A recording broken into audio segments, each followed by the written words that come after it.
The living room smelled of roast chicken and expensive perfume, the kind my sister sprayed as though success came in bottles.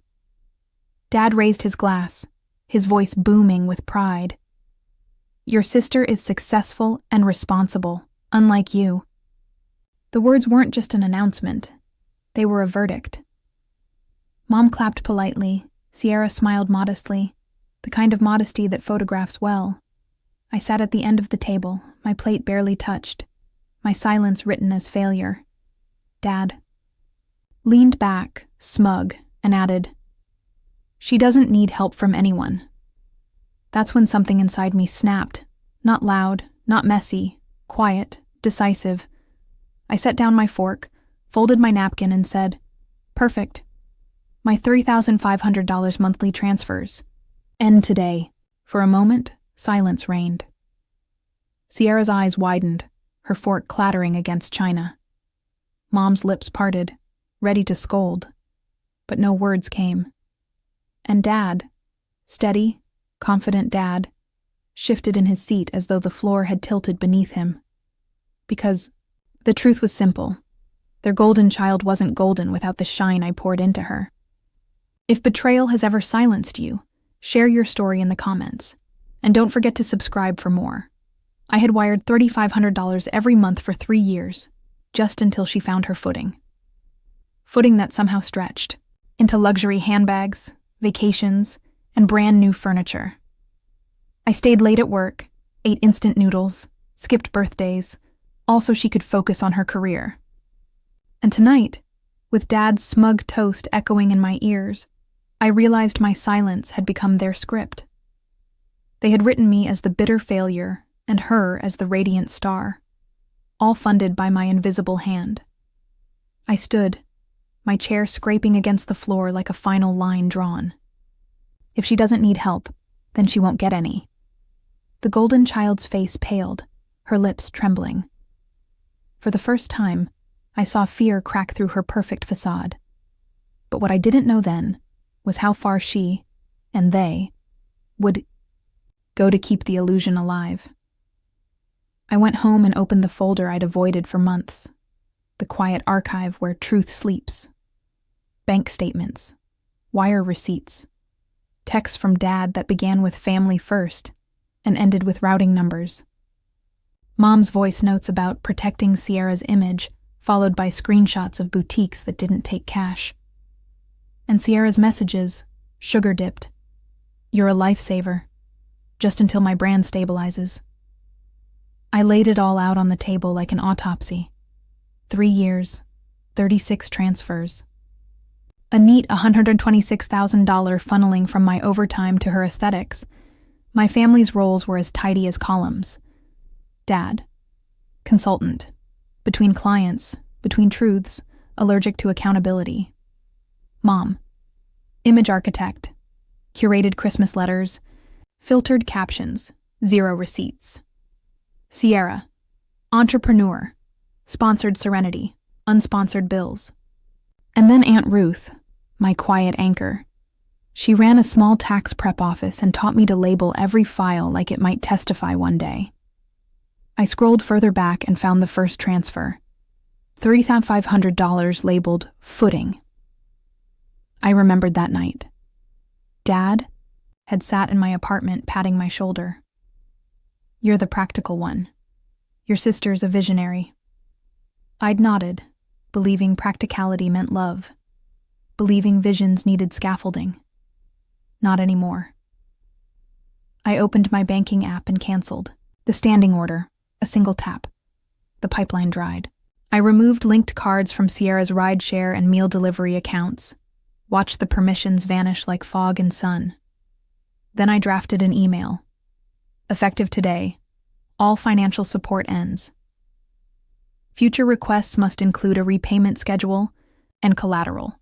Polite, documented, final.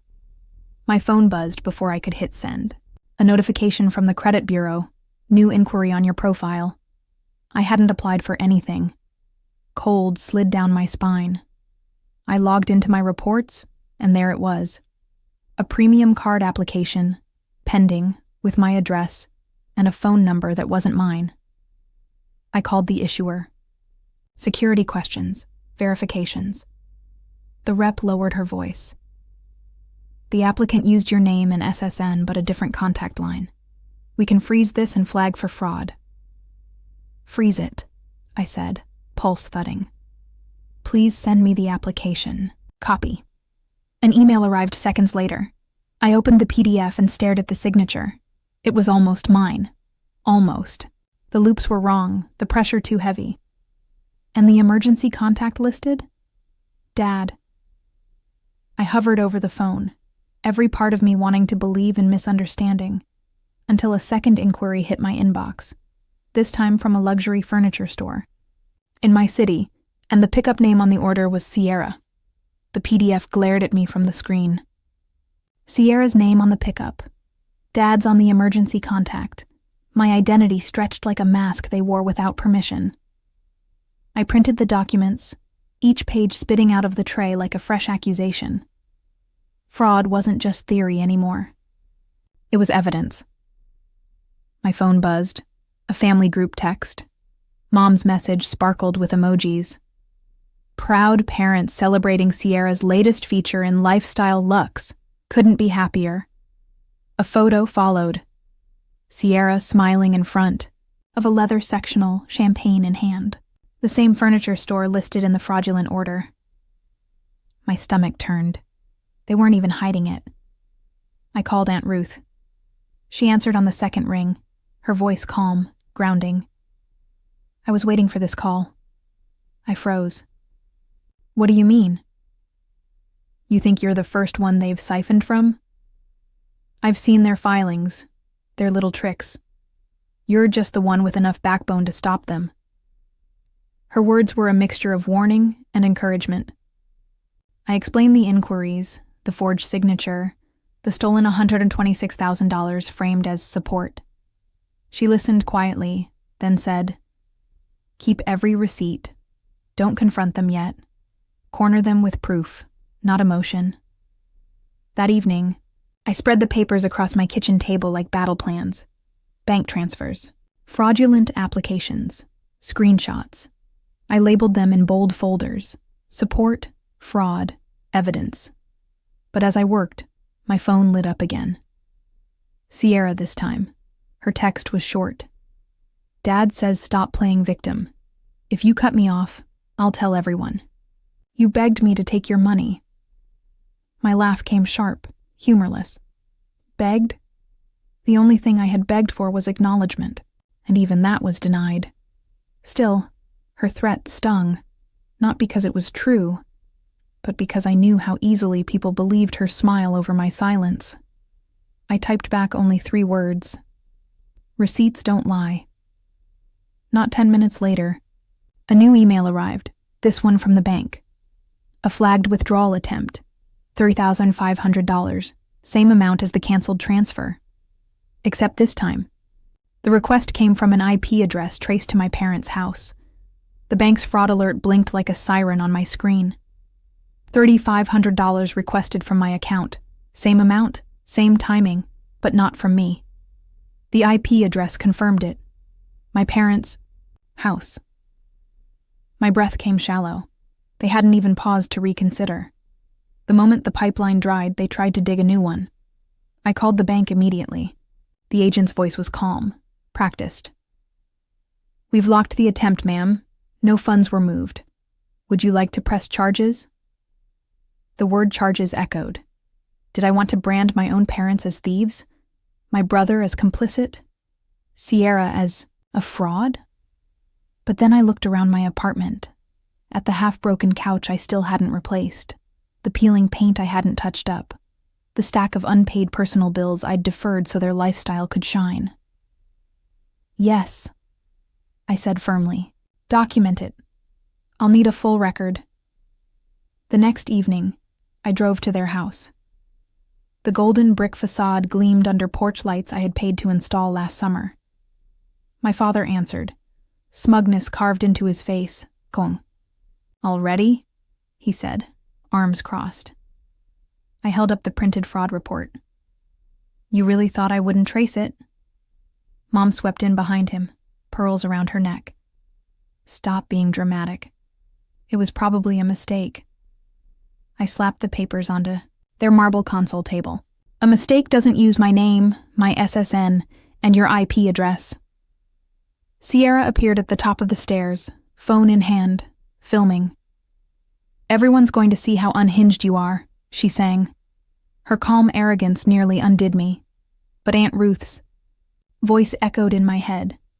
"Corner them with proof, not emotion." So I opened my folder. Page after page. Transfers, statements, fraudulent applications. Their names linked to my downfall. "You built this house of cards on me," I said softly. "And now everyone will see how it collapses." Dad lunged forward, snatching at the papers, but I held firm.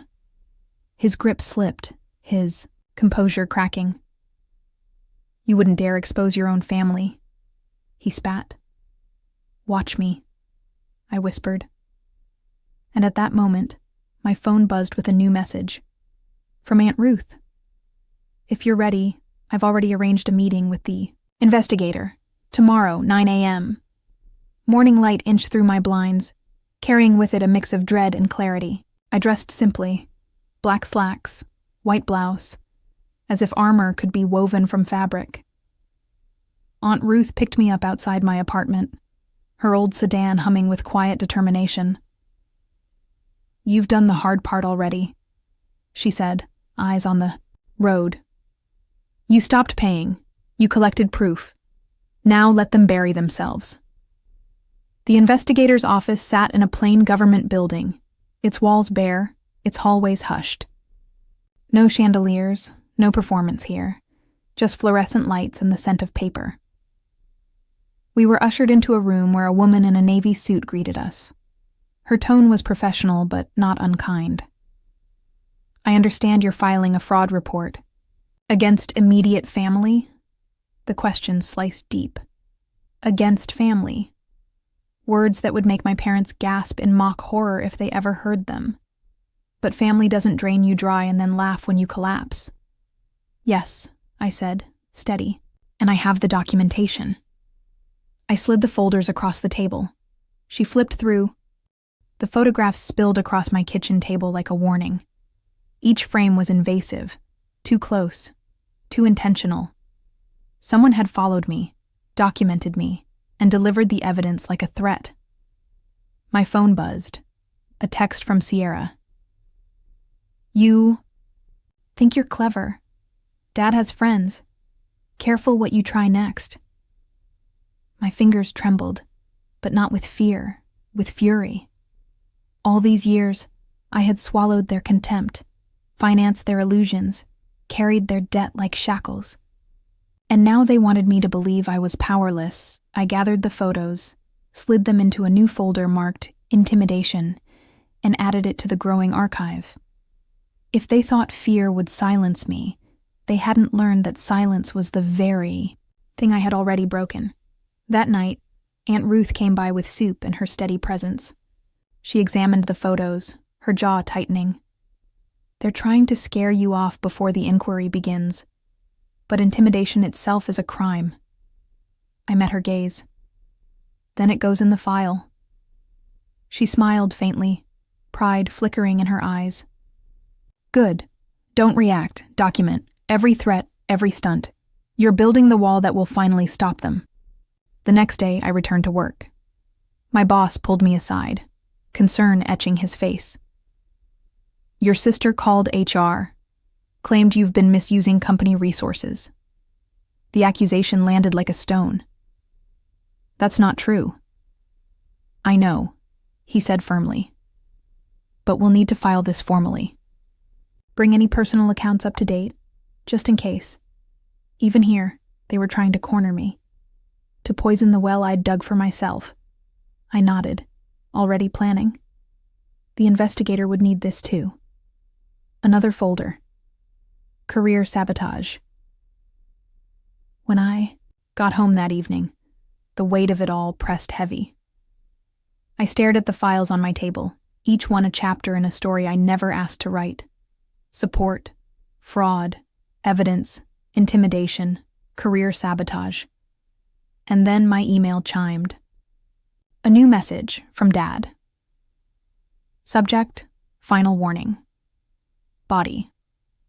If you go through with this, you're no daughter of mine. At the bottom, an attachment. A scanned copy of my birth certificate, ripped neatly in half. The torn birth certificate glared at me from the screen, its jagged edges like teeth. My father's message was clear. You're no daughter of mine. It should have broken me. Years ago, it would have. But instead, a strange calm settled over me. He thought cutting paper could erase blood, erase truth, erase the $126,000 I had poured into their so-called golden child. But family isn't erased on paper. It's revealed. I forwarded the email to the investigator with a single line. Adding to evidence, intimidation and coercion. That night, I sat on the balcony, Rome's chill still lingering in my memory, and thought of the years I had bent myself smaller for them. Dad, the self-proclaimed consultant who consulted no one but demanded everything. Mom, who polished lies like silverware until guests admired her table. Sierra, the self-made star propped up on my hidden scaffolding. And then Aunt Ruth, the one person who never took, who only reminded me. Document, protect, prepare. She called me then, as if reading my thoughts. They've shown you who they are. Now show the world who you are. Her words lit something in me. For the first time, I didn't just want justice. I wanted freedom. The next morning, I walked into the investigator's office carrying a larger binder than before. Inside, every transfer, every fraudulent attempt, the intimidation photos, the HR sabotage, and now, my father's symbolic erasure. The investigator skimmed quickly, eyes narrowing. This is no longer just financial fraud. This is harassment, identity theft, coercion. You have enough to file for protective measures and restitution. Protective measures. Restitution. Words that sounded like both shield and sword. I nodded. Do it. File everything. That evening, as the sun set behind my apartment blinds, my phone buzzed again. This time it wasn't a threat. It was a headline link from one of Sierra's sponsors, wellness influencer accused of fraudulent lifestyle. Sister comes forward with receipts. Her perfect empire had cracked. The story was spreading, and then another message, this one from Sierra herself, dripping with panic. Please, can we talk? Just us? Sierra's message blinked on my screen. Please, can we talk? Just us? Her tone was no longer dripping with superiority. It reeked of panic. We met in a quiet cafe downtown, far from the glossy venues she usually favored. She arrived without makeup, without her curated glow, just a trembling woman clutching a coffee cup like it could anchor her. You don't understand, she whispered. Everything depends on this image. If the sponsors leave, I'm finished. I stared at her, the sister I had fed for 3 years. Everything depended on me, Sierra. On the transfers you hid, the credit cards you signed in my name, the furniture you bought with my identity. You weren't finished. You were fraudulent. Her eyes filled, but I didn't flinch. For years I had given her my silence, my money, my forgiveness. Today, I gave her truth. If betrayal has ever silenced you, share your story in the comments, and don't forget to subscribe for more. She reached across the table, voice breaking. Please, don't destroy me. I'll pay you back. I pulled a single paper from my folder, slid it between us. This is the signed restitution agreement. The investigator already has a copy. Either you pay every cent back, or the fraud charges stand. Her face crumbled. For the first time, Sierra had no script. I stood, collecting my things. You always feared being ordinary, Sierra. But the truth is, you never built anything. You only borrowed, and now the world knows it. That evening, the investigator called. The bank has approved restitution. Sierra. Signed. Your parents' attempts to intimidate you have been documented. Protective measures granted. This case is yours now." I thanked her, then sat in my quiet apartment, a calm I hadn't felt in years settling around me. Because the golden child had panicked. The empire had fallen, and I had finally reclaimed not just my money, but my voice. Have you ever forgiven someone who didn't deserve it? Tell me below, and subscribe for more true tales. The golden child fell. I rose.